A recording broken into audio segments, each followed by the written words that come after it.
Hello everyone, and welcome back to another episode of Dogman Sasquatch Oklahoma Encounters. My name's Lance Hightower, one of the Cryptid brothers, coming to you from Tulsa, Oklahoma. So we had such a positive response from you guys from the last episode of us in the field doing video, shooting live video out there, and also seeing kind of what we look like, at least some of the brothers. And we had all the brothers together for commentary. So we had such a response that we're going to continue to do live video, but shooting more of it on episodes to come in the future for you guys. And it won't be clips, it'll be a continuous show like a series, like a mini-series. So thank you so much for commenting.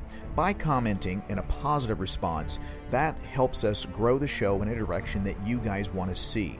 We have our ideas, but we do look at the comments to glean insight to what you guys want when you sit down and you listen to our show. We don't take your listening-ship or your subbing to our show lightly. We are very honored and privileged that you do so.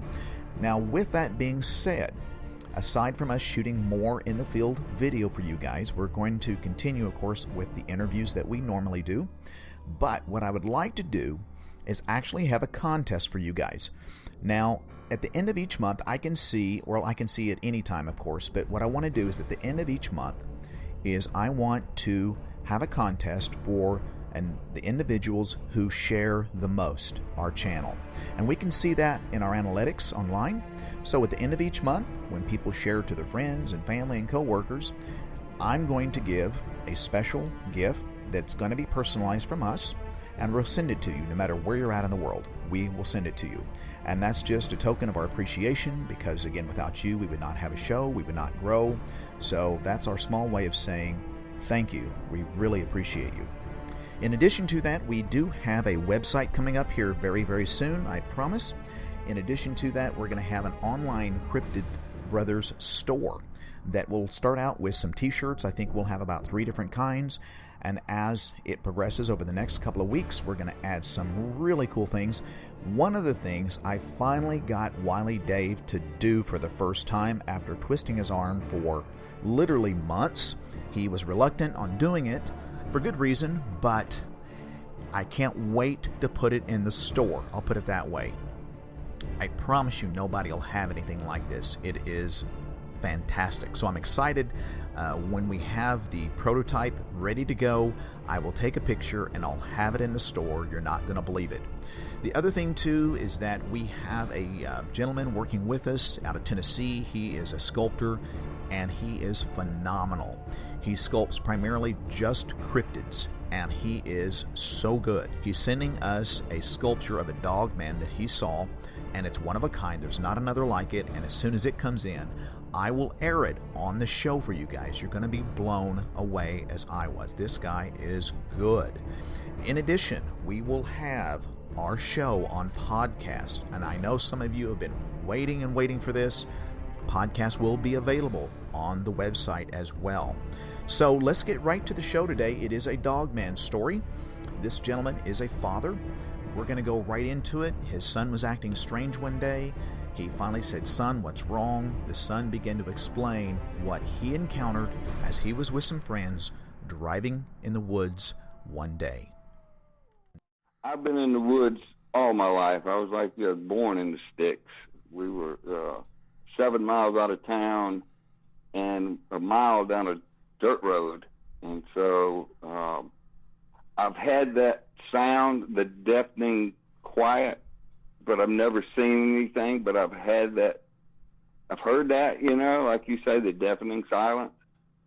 Oh, yes, and yes. It's a strange feeling, but I never saw anything. I mean, so I'm one of those guys like your dad. I've been in it all my life and never saw anything. I'm going to go ahead and tell you the locations because I think people that listen to your show that may live in our area need to know this.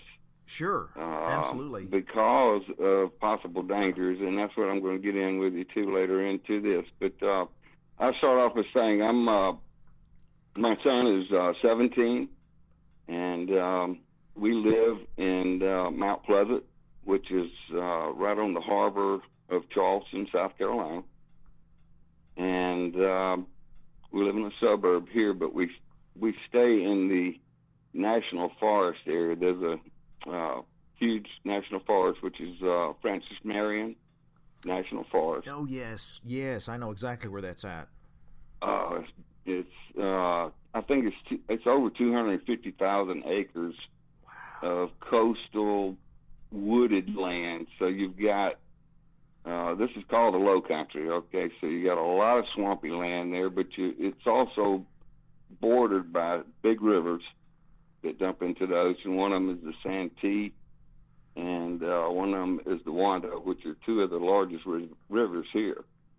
And so there's plenty of game and tick, and they have a lot of I say amenities. We with him growing up, we were in Boy Scouts. We stayed in the woods. I tried to keep him in the woods to learn,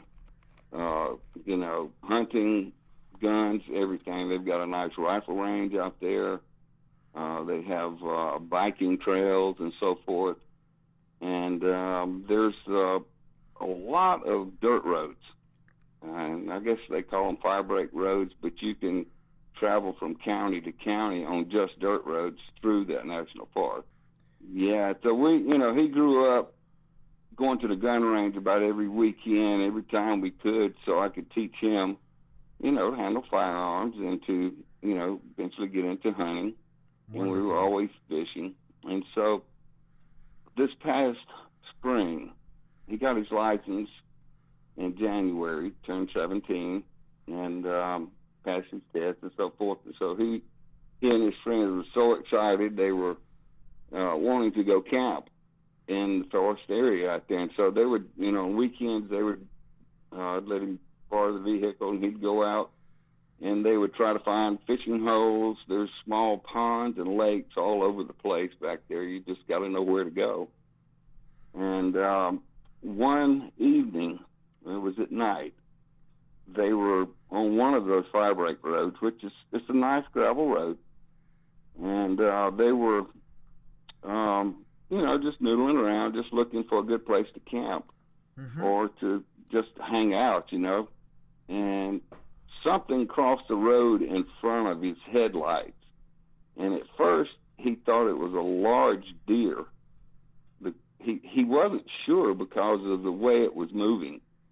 It came out from the left side of the road on him, and it was too large. First he thought it was a deer, so he slowed down and he put his lights on bright. And when he did, he could see it was a gray color, and it was long. So he said it was just weird. He didn't know what it was because of the way it was moving.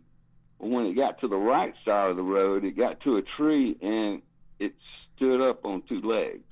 Oh, wow. And, yes. And put one hand on the tree and turned around and looked at him. Oh, my gosh. And, the dog head, the straight up ears, 7, probably, he's saying 6, 7 feet, probably. He's 6'2". So he said it was taller than he was. And he was really bothered about this because he didn't know what he had seen. He Right. he watched horror movies and stuff, and he's into that genre, but it bothered him. And they all, there was one of his friends in the back seats going, kick it, get out of here. And he's trying to figure out what to do. He said just a moment there, he said it was just the strangest feeling. He didn't know what to do. He said, I'm looking at this thing, I don't know what it is. And he said what caught his eye was when it looked at him in the headlights, he said the eyes looked blue. Interesting. That's pretty strange. I don't know if, I know deer eyes are green at night. It depends on your lighting, on what it reflects back as. It could have been a greenish blue, but he said they were blue. And interesting. He tried not to look at it. He said, but he said his friends were hollering and beating the seat, go, go, go, go. And he said he just kicked it and was burning gravel and passed it and didn't slow down until he got to the paved road. And everybody's going, what was that? What? And right. He said, they didn't know.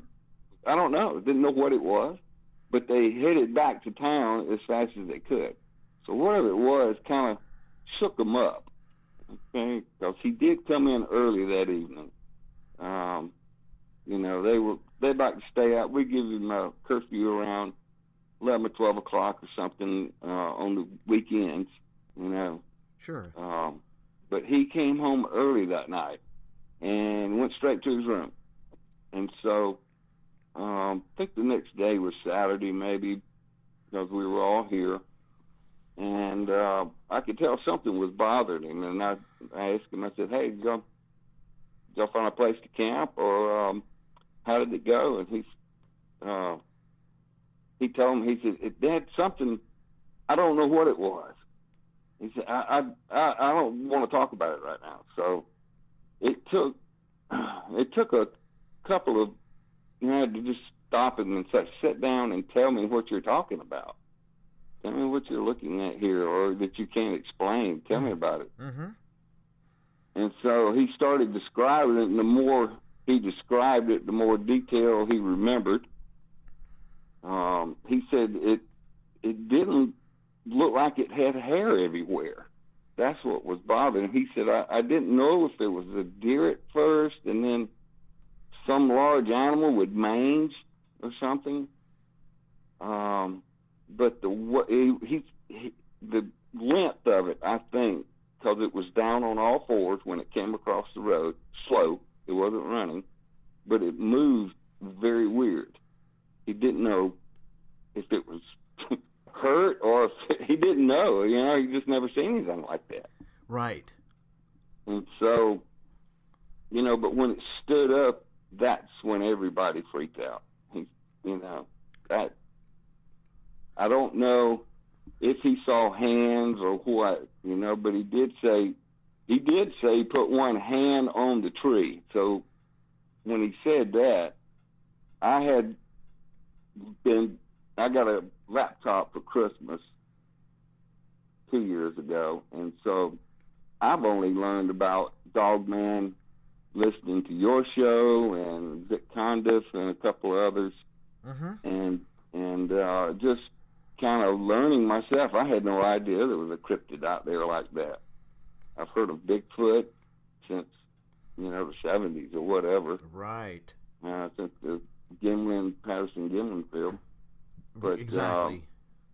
He had never seen anything like that. He didn't have any clue. So I set him down one afternoon, and I pulled it up on the internet, and I said, here, take this and read this and just listen to a couple of these shows and see if any of that reminds you of what you saw.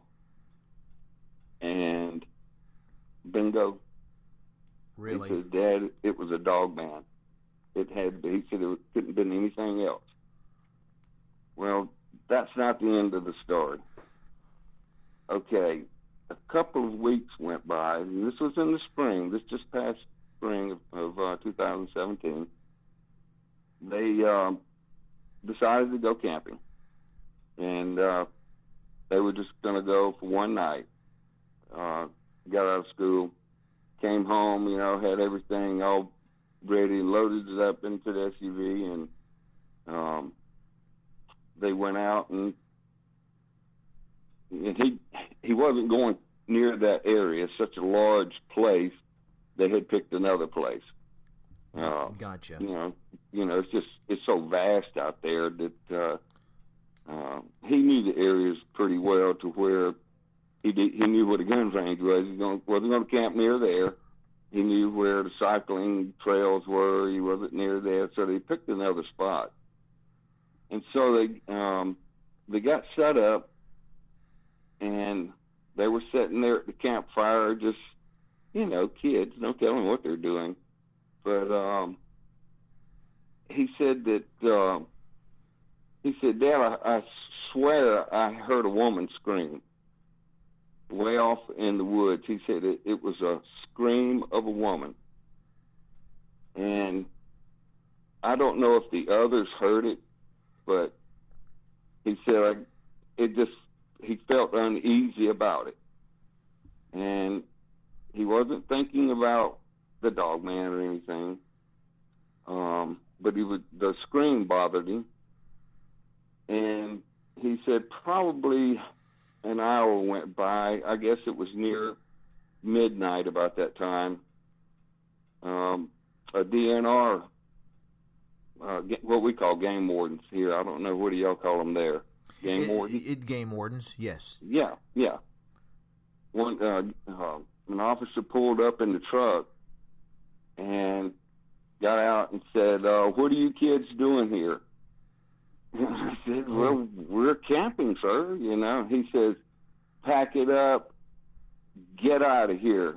And he stayed there until they loaded up, and he followed them out. Really? And yes. And I said, what? my son is very outspoken and whatever. He's a very nice kid. Right, but right. He's straightforward. He looks you in the eye when he talks to you, and he's very good with adults. And he said, officer, what have we done? He said, we're just camping. He goes, well, you're not camping here. And he said, well, why not? We camped right up the road not long ago. And my dad and I camped right down the road not long ago, or last year or whatever. And he said, listen, I'm telling you, pack it up. Come on. He even grabbed stuff and was helping them put it in the car. And so by 1 o'clock, the fire was out. They were packed up, and he followed them out. But before he did, he wrote them a ticket for $211, a citation, and it said on there, camping in an undesignated area. He says, don't ever come back here. You can go to a camp tent site somewhere else, but you're not coming back here. Do I make myself perfectly clear? And my son said, yes, we're fine. We're leaving, but he wrote the ticket, which was pretty strange. But my son said that the officer was uneasy about something. Well, that just gives the answer right there. That just told everything right there about writing the ticket was a way of reprimand, to basically you're not going to do this again because I'm going to pull it out of your pocket. Absolutely. I mean, they haven't been back. They don't even, and let me tell you what happened the next day. My son found out that there was a girl they found dead there in the National Forest somewhere. She was like 7 miles from her vehicle, and it was just a small portion in the paper. There was no explanation of what or why that I know of.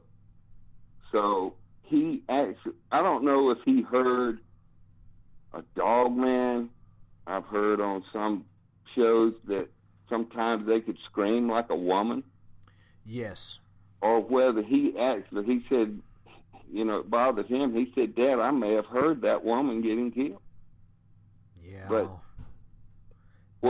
I don't know. It's just it's a lot that happened, Lance, all within 2 to 3 days, and it's all very strange. Well, I can tell you, and I mean no disrespect by no means to any.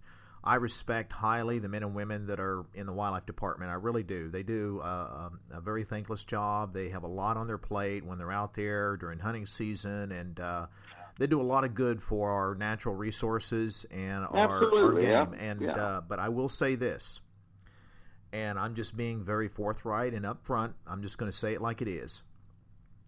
These men and women that work in the game department, they absolutely know these things exist. They've known they've known about them a long time, but they can't operate a rogue. They cannot themselves, are told by higher ups, in no uncertain terms, you shall not ever acknowledge that these things exist. You will tell the people that it is a bear, it is a cougar, it's feral dogs, it's this, it's that, it's a wolf, whatever is natural, indigenous animals of the area. But they are the people to keep things quiet. If they can control it at a very small grassroots effort immediately, they try to do it, i.e. just what happened to your son. Don't ever come in here again or I'll write you a ticket.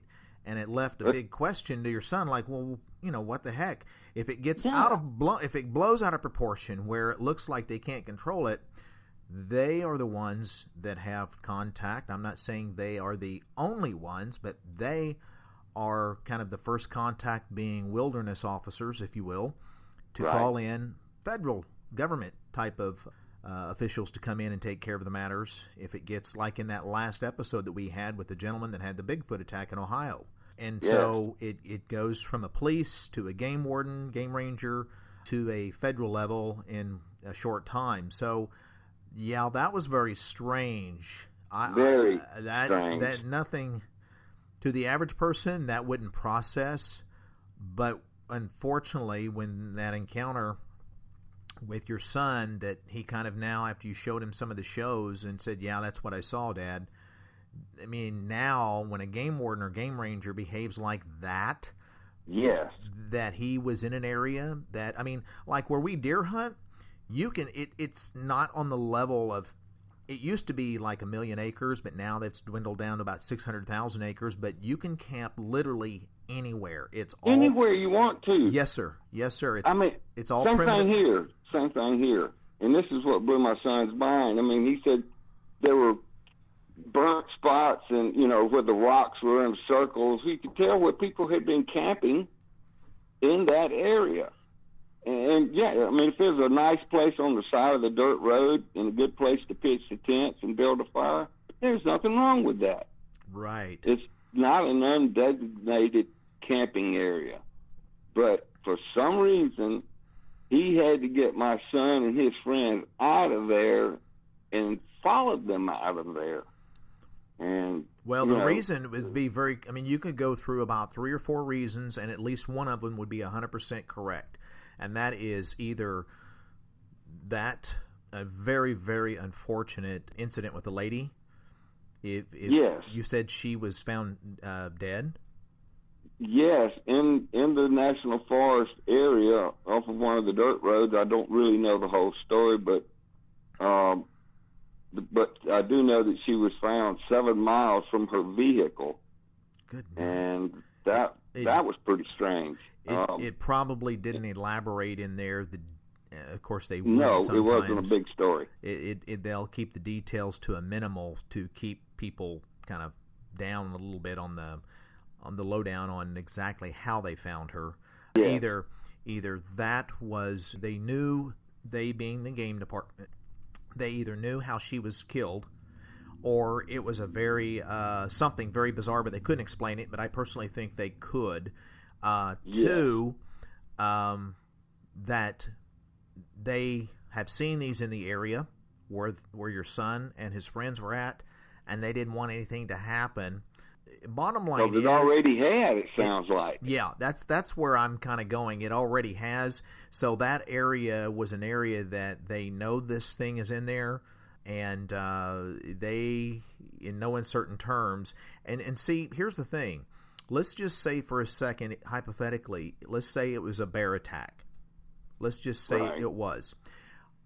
Logically speaking, we actually had a game warden approach us while we were in camp, and we talked about, was there any bear attacks in the area? No, there hasn't been one since such and such. They'll talk about stuff like that. Be on the lookout, and he saw that we had firearms. We always carry a firearm in camp and everywhere. And he said, yeah, you might need, just it's always good to have it. He was kind of going with it.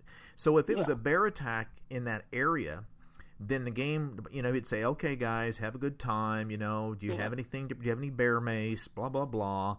And so that would have been something just beyond the, just know those things in case you encounter. But that's normal. That's normal. But to come out and immediately be on an aggressive, let's pack it up. Yes. And give you a ticket, that's a big red flag. Something's not right here. Tell me about it. That's why I called you. I mean, I've been racking my brain all summer. Who do I tell? Who do I get?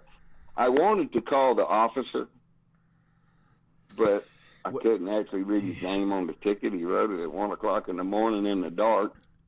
Well, but, sometimes I paid the ticket, but online. But I wanted to talk to him, but I knew he wouldn't tell me anything. No, because they don't operate rogue. They'll lose their job. Then so I hear. So they're told in no uncertain terms, and the same goes for your national park rangers. They're told the same thing.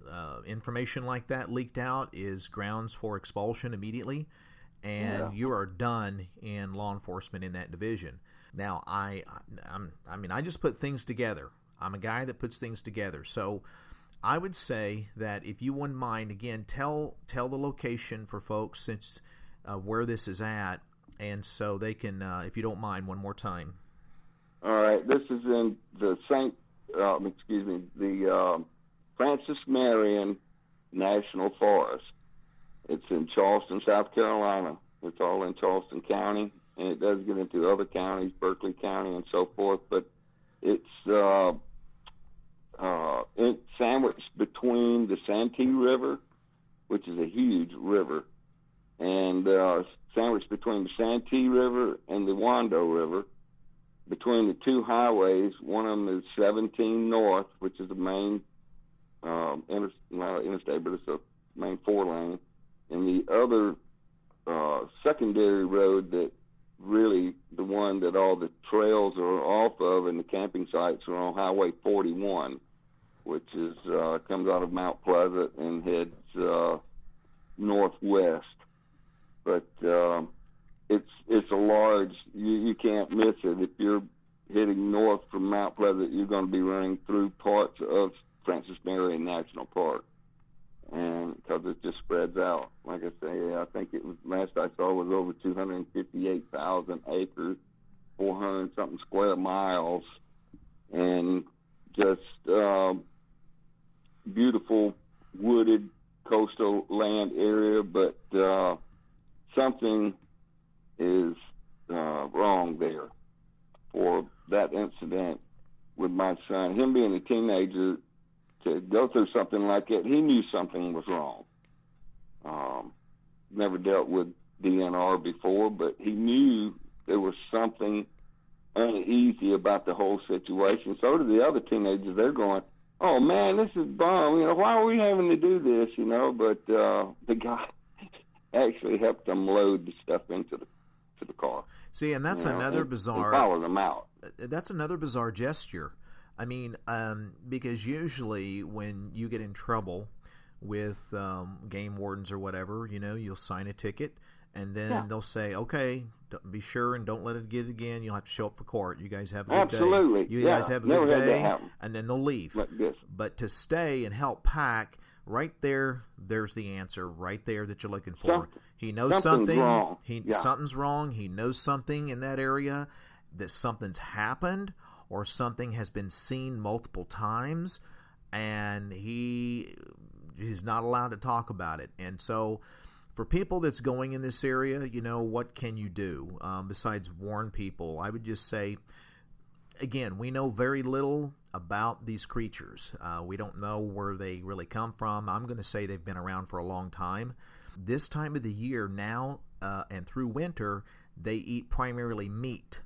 Now, a lot of people will say, well, predators all eat meat. That's true in the most sense, but sometimes they do eat other things, persimmons and other types of sources sometimes, because it's different times of the year. There's availability of some of these berries and this was spring when this took place. But you know what, too, Lance? There was something that I had just found out in the last couple of days. I talked to a friend of mine, actually two. One of them had told me this summer, hunting camps that border the National Forest or that's near those areas. One of my friends was on the eastern side of the National Forest with a hunting club, that was on like 2,000 acres. And I think there was maybe 12, 14 members. And it was like, they had 3, 4 deer that year. The deer population just went thin. And I talked to another friend that was on the west side of the National Forest. Same situation. Very few deer and no hogs, which is unheard of down here. Hogs are everywhere. But the deer population is off. And we have the whitetails here. And they're like rabbits. You know, they breed, and I mean, they're everywhere. They're in people's yards eating flowers or whatever, in the, you know, suburbs or whatever, it's closer to the forest. But it was unusual for me to hear that the hunting clubs, you know, you got 12 members, 20 members, and they get 3 deer all season. That sounds something's wrong there too. So there may be more of an abundance of these things running around out there that we have no clue about. Well, and that's just it. I mean, you know, someone could say, okay, you know, play devil's advocate and say, okay, wait a minute, don't deer have natural disease processes and things? And I say, sure, there's mountain lions that can hunt deer too, and I would say absolutely. But there tends to be a really good balance, and of things where there's still an abundance of deer throughout the United States, where in any particular state there's literally thousands and thousands of deer that are harvested for good measure to keep disease processes down. And the wildlife department, this is where they shine. They do such a good job on monitoring deer populations, making sure that there's enough food in the habitat they live in, the fauna, that they can actually survive through all seasons and reproduce really well. So it's a self-perpetuating system for the hunters, for the conservationists, and everybody that are out there. So to see that those numbers down there, that's a little different than usual every year, that raises, you know, what's going on. And so you're right. These things that when you have a big body to maintain caloric intake, you need an abundance of raw protein sources. And this time of the year now, through the winter, and this is just our opinion. When I say our opinion, my brothers and Wally Dave, you're going to start seeing more sightings, because these things are going to be primarily on a meat diet right now. Right. Whereas in the spring, they still have to eat meat, but they got a lot of cover to hide in. But during the winter sources, it's all meat. It's primarily meat sources, and that's it. And you can see them more readily because the trees have the leaves have fallen off the trees, and unless you're in a piney area or natural cedars. But that is very strange. I would tell people in this area. It is very strange. I've never heard that down here. If you're going in this area, folks, just try to please have a means to protect yourself. You know, you don't necessarily, I don't know what the gun laws are in South Carolina. I would just say that have a means to somehow protect yourself. These things are really smart. We don't know how smart they are, and I wish we knew more about their living habits and everything, and feeding habits, but we know very little. That's the cryptid. That is the puzzling thing and the scary thing about it, because I think that thing went across in front of my son, wanted to be seen. Why would he stop? Well, and that's just it. I mean, a lot of the people that study the Bigfoot extensively, and that's been in it a lot longer than us, they said it really well, and that's kind of where I really like listening to some of the others that's been out there a long time. And they basically said the Bigfoot moved with purpose. Everything it does, how it moves, how it does things has purpose. There's no just randomness like we sometimes have in... No wasted motion. Exactly. No wasted... There's always intent. Whereas if that's the case with the Bigfoot, why not this dogman creature where there's intent? And if it actually has a self-awareness or an ability to understand, which is scary, then why did it allow itself to be seen when it's thousands of acres that it didn't have to be seen. Right. I think there was some. It knows that it can put the living fear in us. I really think so. I think so. I really do. And with what I've heard on other programs, your programs, and other people talking about it, and what my son said, why would it just cross the road slowly, not just at a full breakneck speed, but stop and stand up next to the tree, and right there, beside them. I think that it has an ability, and again, I'm not saying by no means it has our level of intellect as humans. Right. I'm not saying that at all. But I believe it has a level of self-awareness. It believes, it understands it can die. It understands that I think it's much bigger than us. And it's not too afraid of us just by ourselves, but it's aware of what firearms are, or a knife, based on other episodes with other very unfortunate encounters other people have had and have gone forward and spoken on other shows too, and ours. So I think if people go in this area, and this is not the only area where these things are at, there's lots of areas, but this is why we always tout people that if you think that there's just cougars and bears and coyotes and bobcats in things of the North American game that are just out there, you're fooling yourself. There's a lot of other things out there we just don't understand.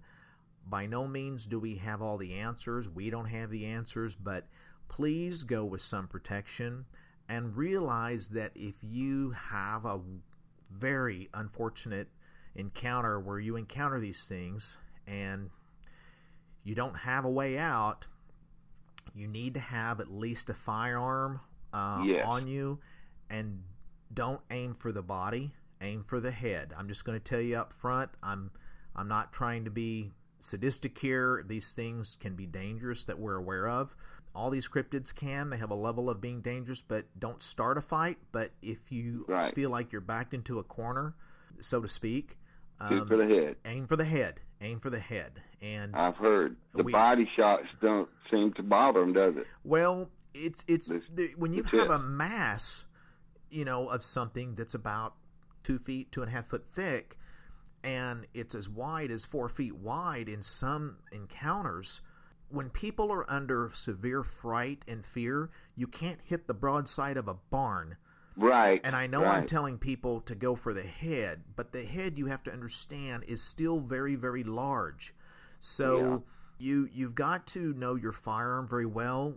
If you still have the tag from Walmart or Billy's Gun Barn, you need to take it off and go use it and get familiar with it. Absolutely. Absolutely. To answer your question there earlier, South Carolina has pretty lax gun laws. You can carry it in the car. It doesn't have to be like the 3-step thing that they, I think, eased up on that. Used to, it had to be in the dash, and the dash was locked, or the glove compartment, or whatever. But I think they've eased up on that law. You can carry one with you. So, I mean, when we go into the woods, believe me, we've got 2 or 3. So, but just happened that night, they didn't have anything with them, which was my mistake by not making sure he had one with him. But well, you hope that, I mean, even when you have one, I mean, number one, you don't want to pick a fight, no. And number two, but it just makes you feel a little easier. I mean, I can tell when we go out, we're walking, and I'm looking for a deer place to stand. You have to walk in the thick of things. Sure, and it's all kind of dangerous still. You got rattlesnakes down here. Yep. We have bear. We have. They've reintroduced the black panther, which used to be indigenous here, and coyotes. We have a lot of coyotes now. But, that's just natural dangers out there that you need a firearm just for, like you say, just for protection in case something comes against you. Yeah, you don't go out picking a fight. Right, and the last thing you want to do, I know these deer hunters, they tend to hang their game up, to bleed them out. Right. They take them back to camp and field dress them right there. And I would just say, if you're a deer hunter listening and you're in these areas, I would say no matter what area, if you're in a heavily forested area, you don't want to really field dress your deer at camp. I would say that makes sense. I would field dress it where it's at, and leave it for these what Wiley calls the land sharks. Leave it for the coyotes, and and then go ahead, take your deer right into the processing station. Don't hang it at camp. Yeah, that's what we do. I don't want a lot of venison blood and anything around the camp, and we try to lock our food up. Not that that's going to be the ultimate deterrent from these cryptids, because they just, if you're in an area that's wide open spaces and you smell food and you hear voices and you smell fire, that's going to be inquisitive. You may, expect visitation, but absolutely. Can you, your son finally shared with you a little bit. Could you, when did this occur that first time? I'm sorry I missed it again. I hate asking questions over again, but when did he first see this again? In spring this year. I think it was right around March or April, and it was just a weekend before, I think maybe before they went camping, because they were looking for a place to camp. I see. And they didn't go in that area where they saw that. They, like you say, it's so many miles of dirt roads there that you can jump back out onto 41, which is the highway, and you can travel 10 miles and turn down another one and get in another area. And so he wasn't in the area where he saw that, but from what I understand, these things could travel, 20, 30 miles in a radius? Well, that's a great question. We don't know. I mean, Wiley, I picked his brain because of his expertise with coyotes, and he's seen coyotes have up to in some cases, somewhere 15, 20, but, on average it's around 5 if they'll stay in an area. But with these cryptids, they have to consume a lot of food to maintain that body, that huge mass. And so it wouldn't surprise me if their radius could be anywhere from 40 to 50 miles. And, well, they weren't that far away. They were still in his feeding territory. But the scream was unsettling with him, and then everything just. I tell you what, he hasn't been camping since. He hasn't even mentioned it. How's he doing right now? I mean, is he? It's still in the back of his mind. Like I said, he has not been back out there. And before that, he stayed out there. I mean, when you live up in the suburban town, they would load up and go to the rope swing or whatever every weekend. And they were in some part of the National Forest, swimming or fishing, and he hasn't been back. Well, it's talking about it helps, and if he ever wants to talk, I won't put anything. Our conversation will be private. I won't record anything. I give him my word. He doesn't have to give me his name, but if he just wants to chat a little bit, we can talk about it. But I would say if he doesn't, that's fine too. And it's good to talk about it. It's good to every once in a while just bring it up. That I know it sounds like a crazy conversation that we're even having this discussion about something that's so bizarre it sounds like a Hollywood movie, but these things do exist. They are real. Game departments know about them. Certain government agencies that we just call them the Men in Black have known about them, and they don't talk about them because they don't want to cause people to panic. They don't want. They want people to keep continuing their fishing, their activities, their fishing, their hunting, because that's millions of dollars. And of course it is. And so there's a money aspect to this, obviously, too. So it is with most businesses. It's the bottom line. It's money. It is. So I would just reiterate to your son, I'm sorry he experienced that, and his buddies. I wonder if his buddies are still talking about it, or if they're kind of on the lowdown.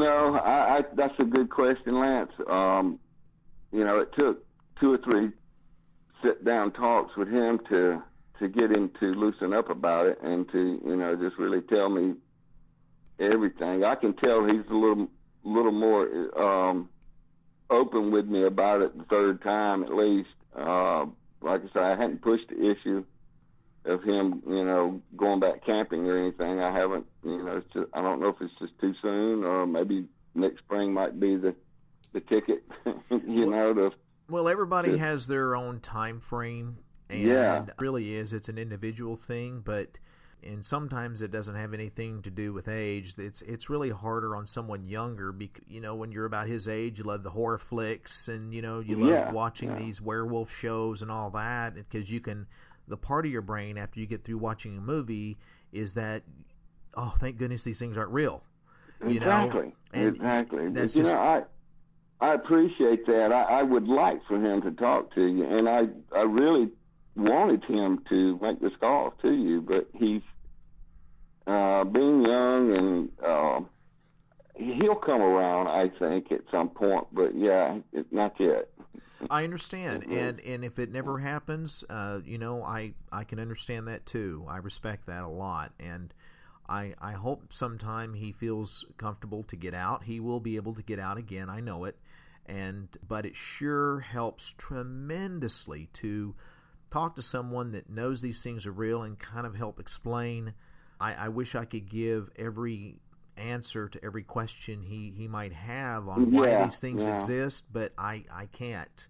I don't think at this point in time no one can, but we are interested in all type of cryptids that are out there, but our focus as a team is that we're focused on this dogman creature. It's very scary. It's elusive. We don't understand it, and that's where we want to get out. And this is coming up the season. You'll see more of these sightings. You really will. I hate to say it, but this time of the year, there's like the plant life dies down in the fall and the winter, and these things go for the meat. They go for the meat. And when you have, a coyote doesn't eat necessarily every day, but they're a smaller animal. They're 35 to 40 pounds. Yeah. And if they don't need as much. That's right. And so, but when you have something that's 400, 500, 600 pounds, that's a lot of calories. That's a lot of food. That's a lot of food you have to intake and keep, especially when it's cold. You start burning a lot more calories. Right. So, did he? I thought all these things were out west. I had no clue they were on the East Coast. No.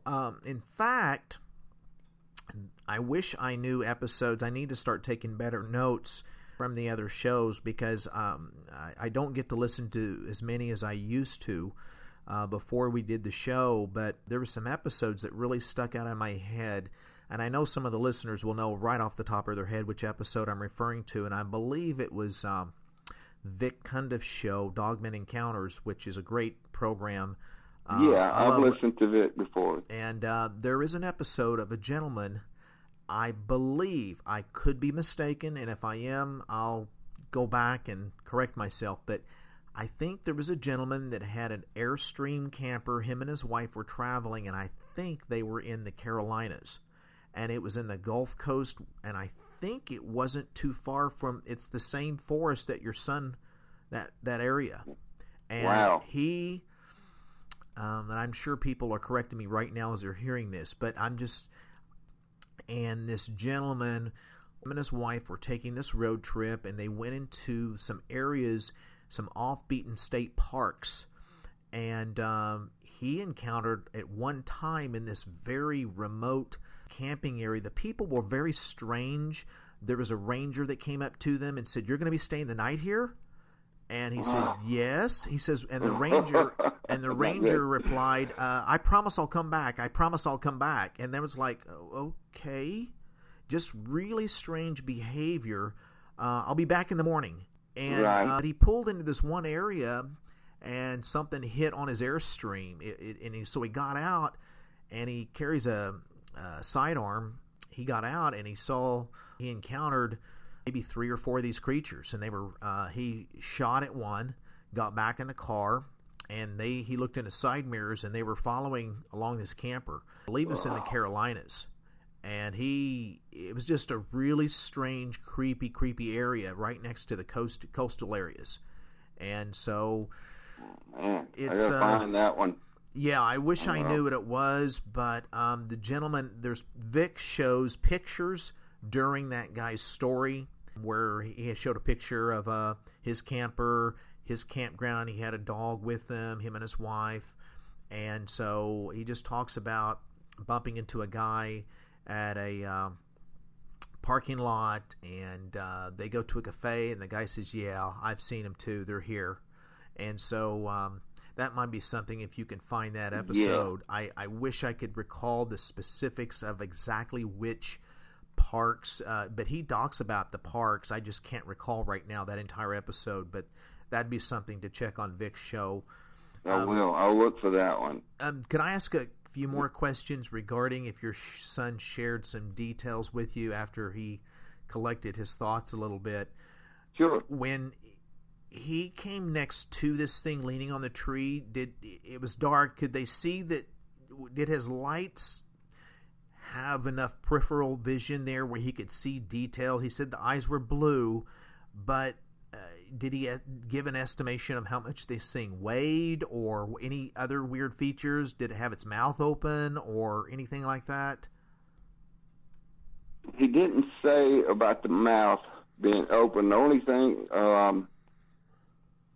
was the color of it was gray, and he said seemed like parts of it the fur was missing, or it looked, like maybe skin was gray skin and gray fur, but the ears, he said it was a German Shepherd type head, and the eyes got him, the blue eyes. Have you ever heard of blue eyes on one of these things? I haven't yet. Most of the time, you'll always hear of the amber yellow color. Right. There was one sighted not too far from where I live, out on the Creek Turnpike, and it had yellow eyes. That gentleman and I still stay in contact, and it had yellow eyes. And the others have had like a red reflection in most cases, but not a blue yet. Not a blue. That was the thing that stuck out to him. But he just said it was very long when it was down on all fours, and it was strange the way it moved. That it came from the left to the right, and it wasn't, in a wide open sprint, but he said it was just weird the way it moved. I don't know what he meant by that. Well, that's not untypical on some of the comments. I had one gentleman I spoke with, and he was from Wister, Oklahoma, and Wister's on the way where we deer hunt. He was on a quad bike, and it crossed in front of him. And this gentleman said that he's a big lad. He's I think he said he's like 6'5" or 6'4" and weighs about 340. Well, while he was on that quad bike, he was going into town, and he said this thing at the shoulders seemed like it was as tall as he was, sitting down on that quad bike. And, yeah.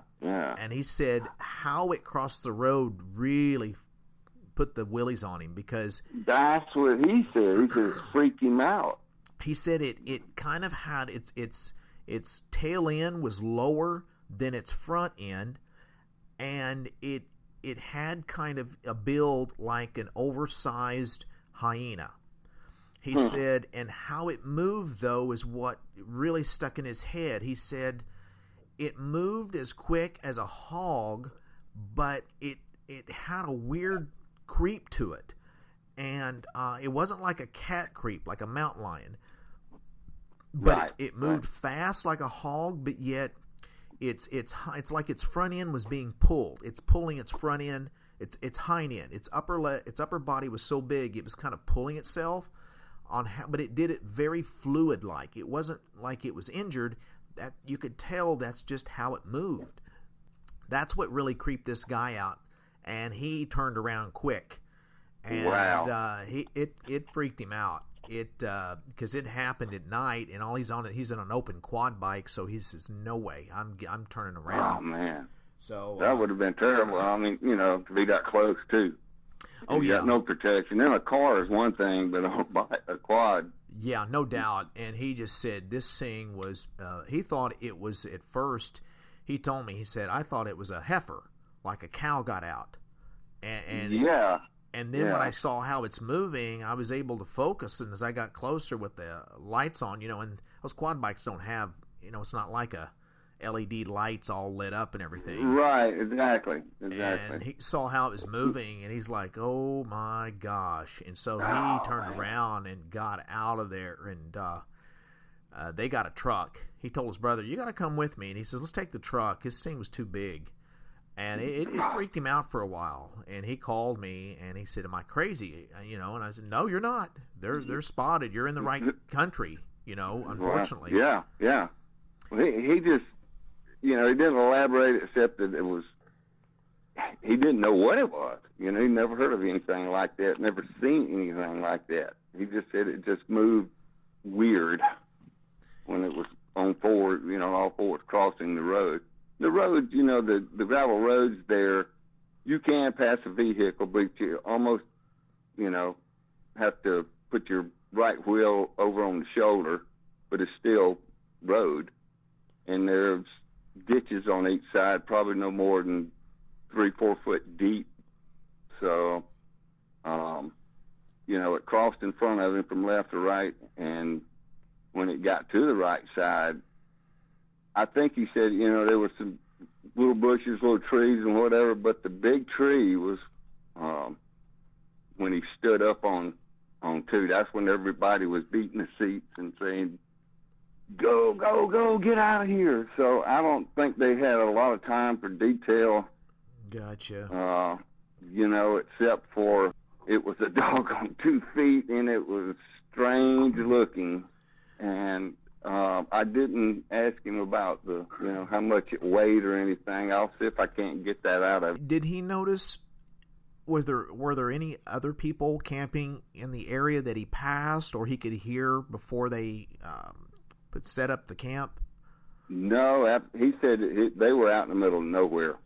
They picked it that way, to where they didn't, weren't bothered by anybody else.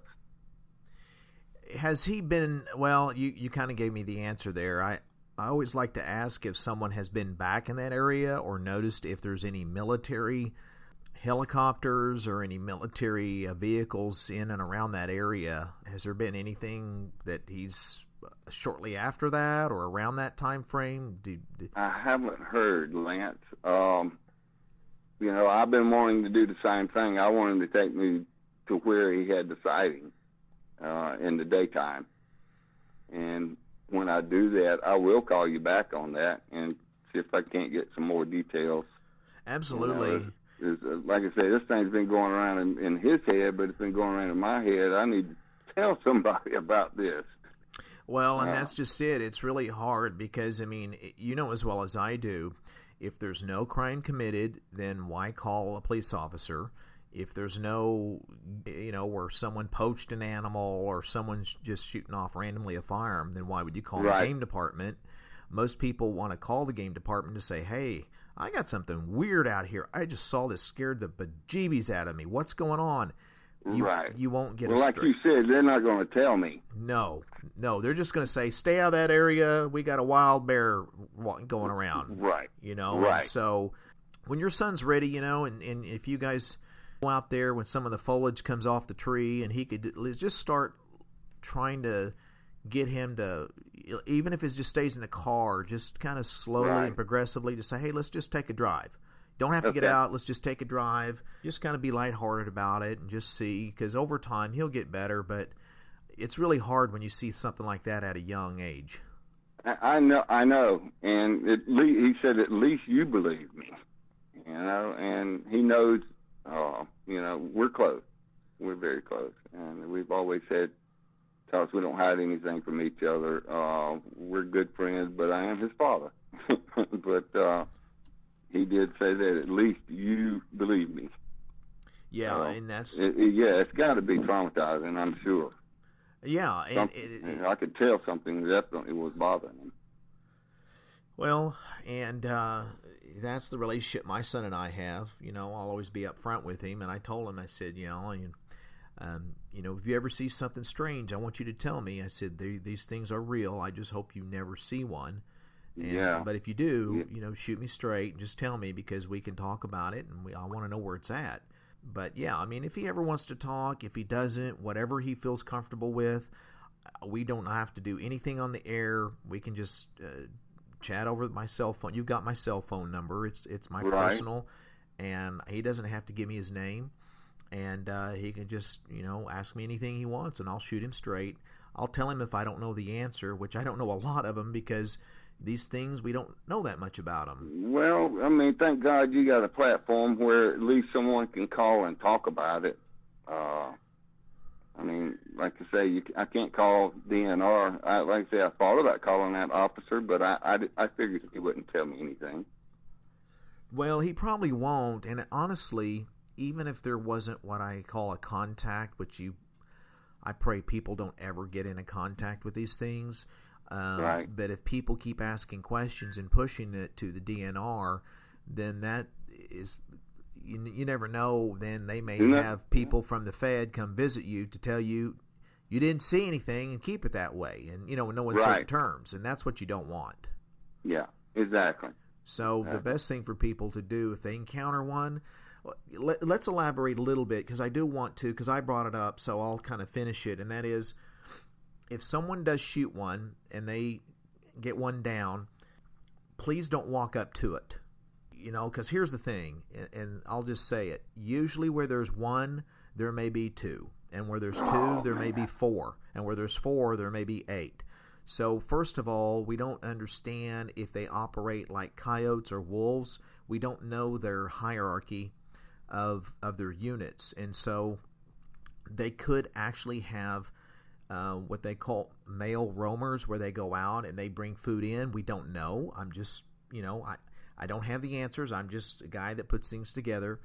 But in most circumstances, they don't operate necessarily rogue.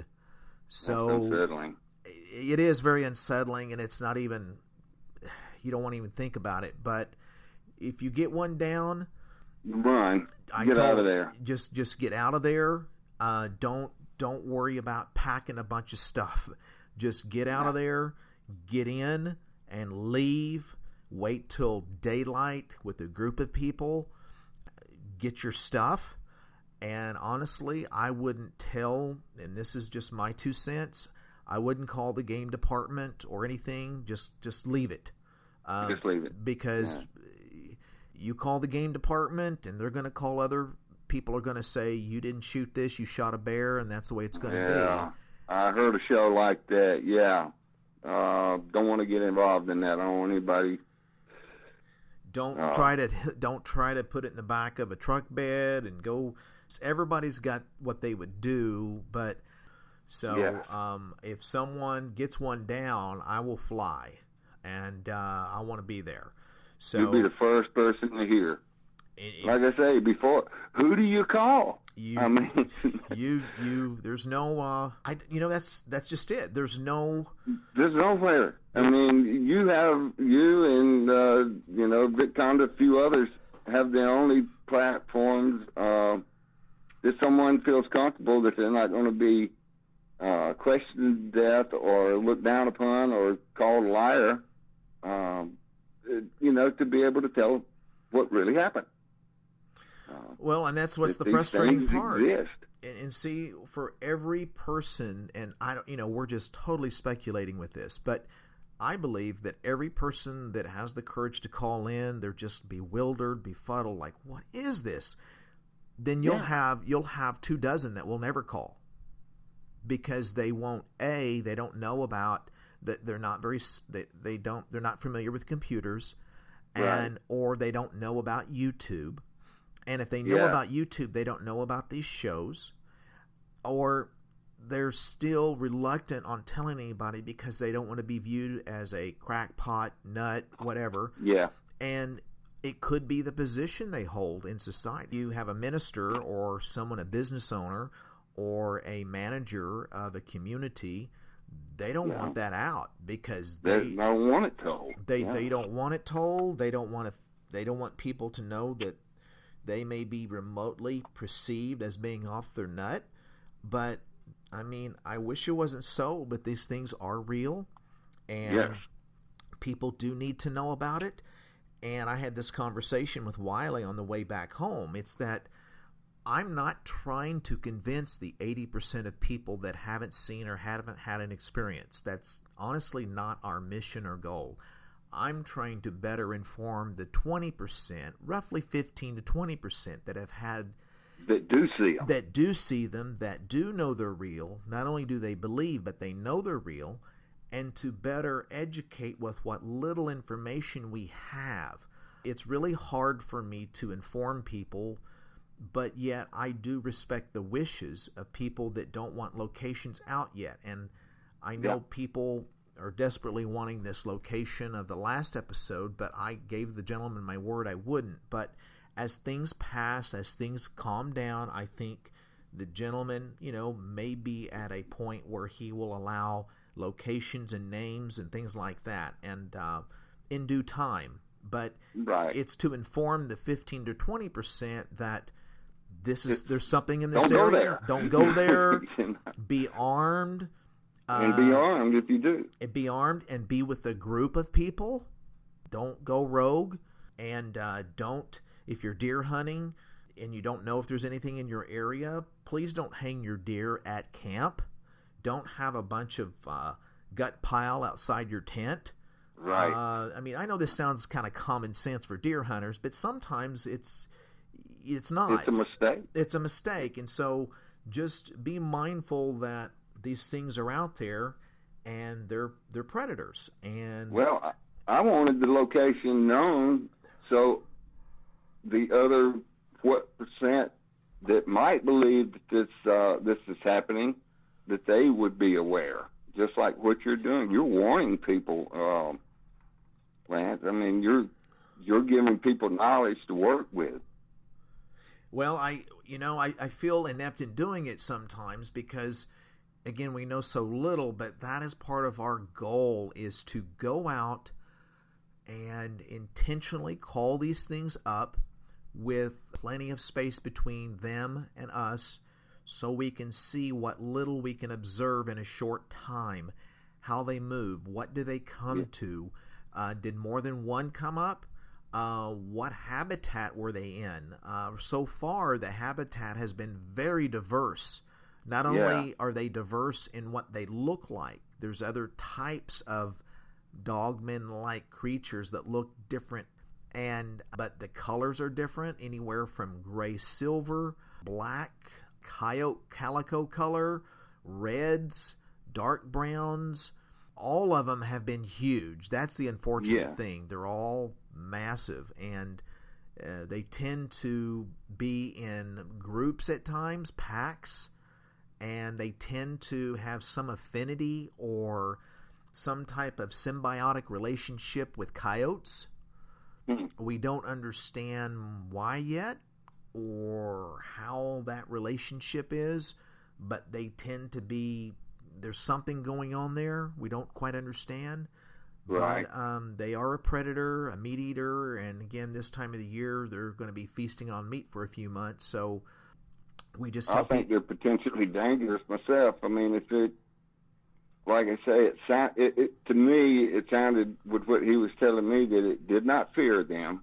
It actually was curious enough to stop and lean on the tree, stand up, and look at them. That tells me he has no fear of man, or he's got enough intelligence about him that he's putting fear into whoever it is. I mean, I know more now than I knew 30 minutes ago by talking to you, because you are putting the information out there on what you do know from the report, and that's what's important. Yeah, exactly. And again, your boy will get better. I understand it's scary as all get out, but it's he'll start to get to that point where he will open up even more, and also he'll start remembering more details. And a lot of people, when they listen to the shows, they'll say, well, it's very convenient. At first he didn't talk about details, and then later I'll say, well, yeah, exactly. I'll say, and well, pry it out of him, or the more he talked about it, the more he remembered. And I'm sure there's more details, and I do want to see the location. So when that does happen, I will call you again. Absolutely, and I appreciate that, and we can get it to people. But what happens is that people just remember the fright of the moment. And then as they start to calm down a little bit, whether it's in a week or two or just talking with someone at that moment, what happens is they realize that, okay, I'm not going to be viewed as a quack. I feel free to talk. And then as they calm down, they start remembering minute details that they didn't really talk about at first. So they'll start to say, okay, so I'm not leading them, but I'm just trying to say, how was the mouth? How was with the ears sticking straight up? How was its posture? Was it facing you, or was it to its side? And so with a hand up on a tree like that, that tells me that it was very comfortable in its posture, and who knows what it was thinking, but obviously being stopped, leaning on a tree that was very visible, I would say his distance to that thing was probably just feet. Yeah, I know. Just to the side of the road, 20 feet, who knows? So that I will find out. That would be a very ominous, imposing creature, to say the least, to see that at night. And I'm sure his buddies are like, they were all freaked out, and I guess they were in an enclosed car. They were in a Toyota 4Runner SUV, and I'm sure his buddy to the right in the passenger seat was the one beating on the dash to get out of there, and the one in the back beating on the seat, go, go, go. They probably saw more than he did, which I haven't pried with them because I was, to get information, but I will. And I know some of these boys are still, under 18, I'm sure, but, it's very rare for a group of people to see one at the same time. Most of the time it's one or two, but to have a group of, I guess you said, that. It is rare when you have a group of like 3 or 4 see it at the same time. It's very interesting for each one because everybody's perception is different. But when you have everybody at the same time saying the same thing, going, I didn't see it. It's going to be different. Yeah, everybody sees things different. Everything sees different, but yet you have people that saw different details. Yeah. And that's why it's interesting. I haven't thought about that. Well, really, it took me a while to call you. So I was just... I know it's getting into this thing and not knowing what to do, and I just figured out what it was first, and from going from there, I will do some more investigating. Well, I really appreciate you calling. It's that tells me you love your boy and you care about what he thinks and you care about his opinion, and that's what it tells me. And so you're a good dad.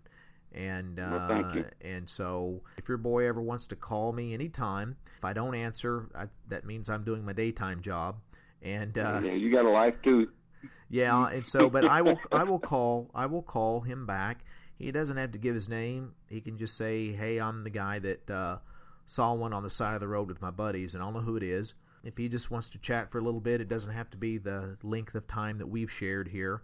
I'll just, be honest with him and tell him what I know. And I would just say that it's one thing, a lot of people, it's the big question is it better to know or not know something?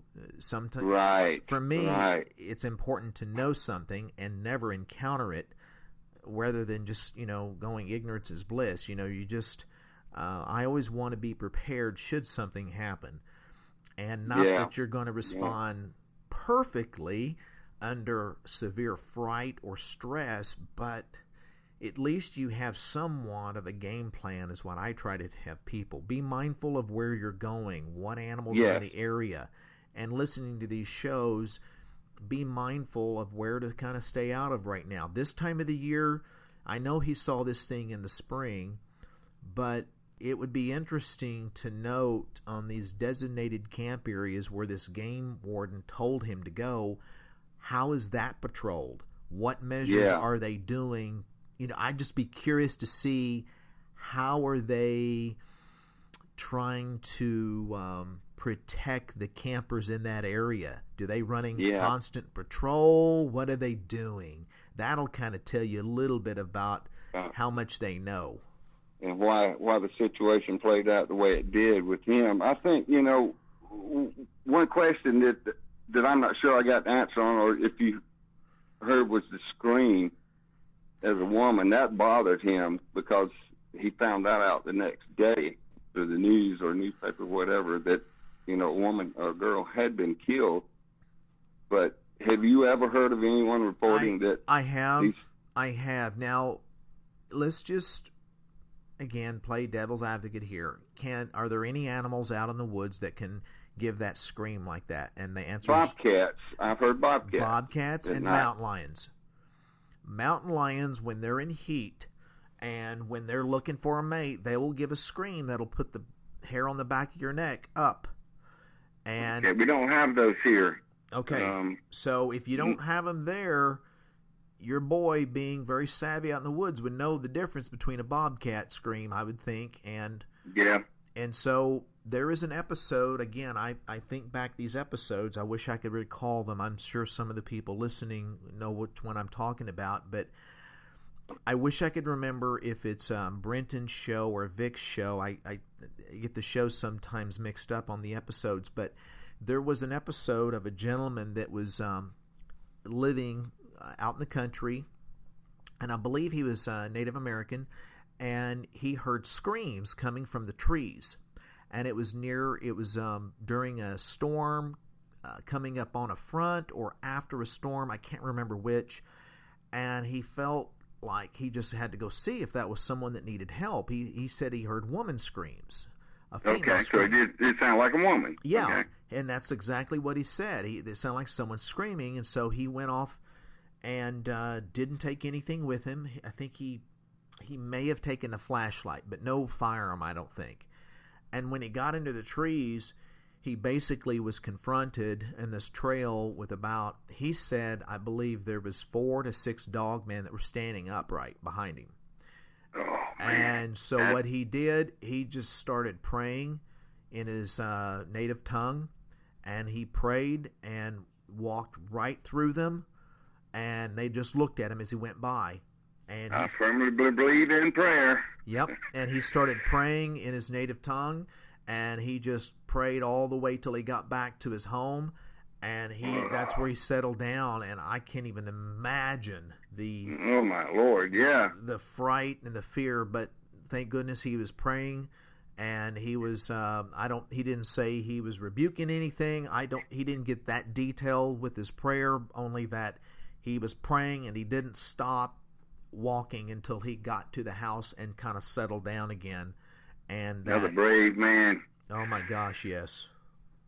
I mean, the name of Jesus will run any of them away, I'm sure, and that's probably the last thing my son thought of. But he loves Jesus, and who knows? He may have, but I know that he told me he had to gun it to get out of there, and it wasn't quick enough. Well, and that's just it. I mean, when you see something that close that looked like it could turn your car over, oh my goodness, that's what the guy said that saw one out here on the Creek Turnpike. He said, Lance, I thought it was going to turn my 4x4 over. It was that big. I had to get out of there and gun it. And it just stared at him. You know, it didn't chase him. He said, thank goodness. He goes, I'd have lost it. But that's all this one did, was just stared at him. Yeah, it had a look like, come on out. Let's play a little bit, and so this guy said no, but I wish, I would say, getting back to your question, I have heard where they have a scream, that it sounds like a blood-curdling female scream.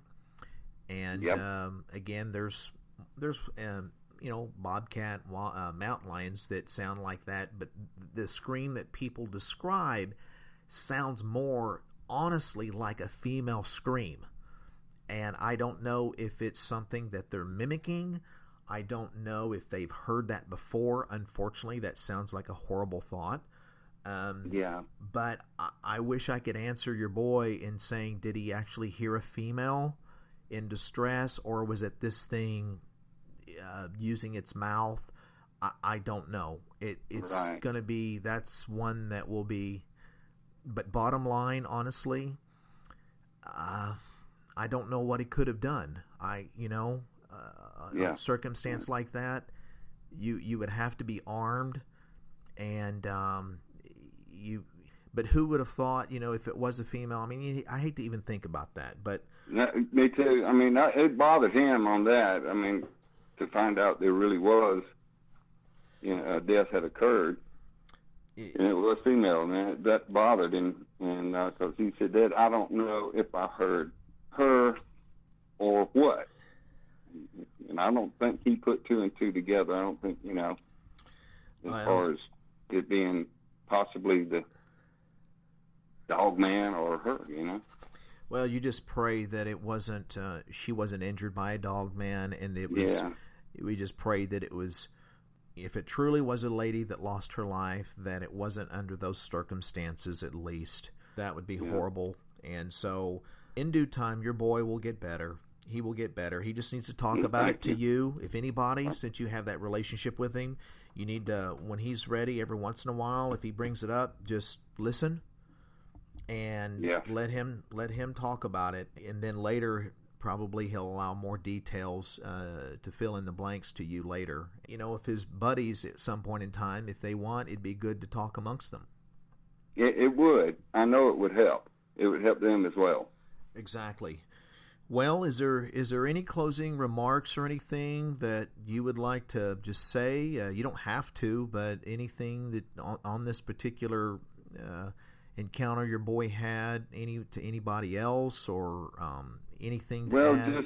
just to, like I said, I wanted the locations known so that people would be aware that live in Charleston County, or there's a lot of hunters and a lot of people go in those areas, and these things are real, and I believe my son fully.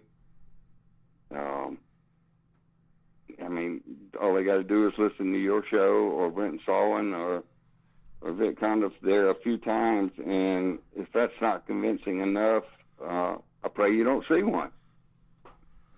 I couldn't agree with you more. I mean, it's I don't want people to see these things up close because they can't get that thought of it looking at them out of their head. And the only way you can get over something, some people will say, well, I'm tough, I can get over it, this or that. Well, right. The problem with that is that when you see one like that, it's going to shake your world up for a while. Even the toughest guys that call us, big tough guys that served in the military or they've done some time in prison, it shakes them up so bad that they can barely talk the first time. And so I'm sure. I mean, people need to call in. The listeners that try to keep it to themselves, they need to call and talk to you. They really do.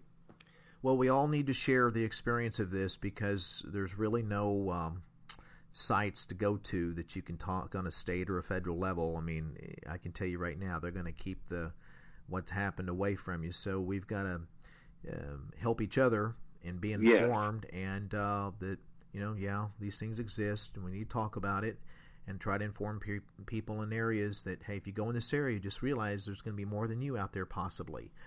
Absolutely. And so, thank God that you're around to get the word out. Well, I appreciate that. And if anything, if something in your area you hear of anything, you've got my number. That's my personal number. And just call me anytime. And like I said, if your boy ever wants to talk, he can call anytime. If he doesn't, that's fine too. No problem. Okay. All right. Well, Lance, thank you so much for listening. Absolutely, and I appreciate you two's courage to call, and your boy having such a good relationship with you that he can share this, because you listening, especially being a dad, I know it helped him tremendously to share that with you. Yeah, I think so. And if I get any more details, I will let you know. All right. Well, thank you so much. I appreciate your time, and you call anytime, 24/7. And okay. Thank you so much again. I really appreciate it, buddy. Thank you. All right. Bye-bye. Take care. Bye.